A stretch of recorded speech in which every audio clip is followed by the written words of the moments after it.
नील को आई ऐश्वर्या की याद, नील ने मारा ईशा को, ये टॉन्ट बिग बॉस सीजन 17 के लाइव फीड में हमें देखने को मिला। घर के कंटेस्टेंट किचन में अपनी ड्यूटीज कर रहे होते हैं क्योंकि किचन में खाना बनाने का काम चल रहा होता है। किचन एरिया में रिंकू, औरा, अंकिता, विक्की, अरुण, नील और ईशा और आयशा होते हैं। यहाँ पर नील अपनी चॉपिंग करने की ड्यूटी को पूरा कर रहे होते हैं, जहाँ पर नाश्ते के लिए पोहा बनाया जाता है। वह नील यहाँ पर ईशा को ये टॉन्ट मारते हुए नजर आते हैं कि आज भी टमाटर पोहे में नहीं डाले गए हैं। मतलब आपको बता दें कि ऐश्वर्या जब घर के अंदर थी तब ईशा और ऐश्वर्या के बीच में पोहे में टमाटर डालने को लेकर काफी भयंकर लड़ाई हुई थी। अब नील को इन्हीं सारी बातों को याद कर काफी ज्यादा दुख हो रहा है। पर यहाँ पर ईशा को नील टॉन्ट मारते हुए नजर आते हैं कि अब आखिरकार घर में पोहों में टमाटर क्यों नहीं डल रहा और तब क्यों डल रहा होता था जब ऐश्वर्या इस घर में थी और उन्हें टमाटर से प्रॉब्लम थी। पर ईशा भी यहाँ नील की सारी बातों का मुंह तोड़ जवाब देती हुई नजर आती है और कहती है कि वो जल्दी जल्दी में पोहे में टमाटर डालना भूल गई, नील उन्हें याद दिला सकते थे। बल नील कहते हैं कि उन्हें भी याद नहीं था, लेकिन ऐश्वर्या यहाँ होती तो उन्हें जरूर याद होता और वो ईशा को जरूर याद दिलाती। बल यहाँ पर ईशा कहती कि हाँ, ऐश्वर्या अगर इस घर में होती तो पक्का याद दिलाती। बल यहाँ नील ईशा को टॉन्ट मारते हुए कहते हैं लेकिन सबको पता है कि ऐश्वर्या इस घर में क्यों नहीं है। ईशा कहती है हाँ, उन्हें याद है कि इस घर में ऐश्वर्या क्यों नहीं है। बल ईशा ने ही ऐश्वर्या को एविक्ट कर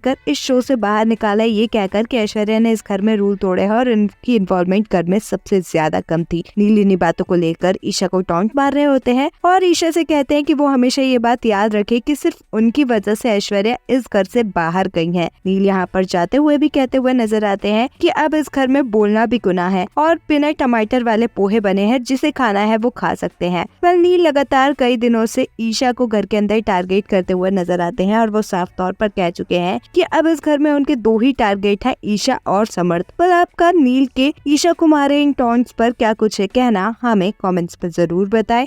ऐसे ही अपडेट्स के लिए हमारे चैनल को सब्सक्राइब करें।